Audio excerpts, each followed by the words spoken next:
Iran Israel উত্তেজনার মধ্যেই এবার আরেক পরমাণু শক্তিধর দেশ উত্তর কোরিয়া ছুড়ল একের পর এক মিসাইল।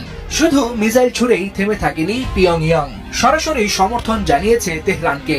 উত্তেজনায় ঘি ঢেলে দিয়েছে কিম জং উনের যুদ্ধ ঘোষণার মতো হুঁশিয়ারি।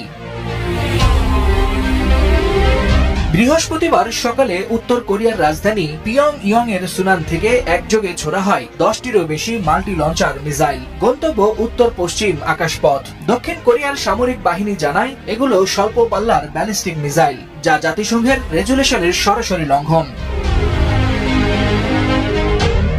সামরিক বিশ্লেষকদের মতে এই মিসাইল ছোড়া নিছক কোনো সামরিক মহড়ার অংশ নয়, বরং আন্তর্জাতিক বার্তা। কারণ একদিকে যখন মধ্যপ্রাচ্য ইরান ইসরায়েল সংঘাতে উত্তাল, ঠিক তখন কিম জং উন জানিয়ে দিলেন ইরান একা নয়। প্রেসিডেন্ট কিম বলেন, আমরা আমাদের বন্ধুদের ত্যাগ করি না, ইরানকে আমরা পূর্ণ সমর্থন জানাই। কিমের এই বক্তব্য কেবল যৌক্তিক সংহতি নয়, বরং মার্কিন নেতৃত্বাধীন পশ্চিমা বলয়ের বিরুদ্ধে স্পষ্ট চ্যালেঞ্জ।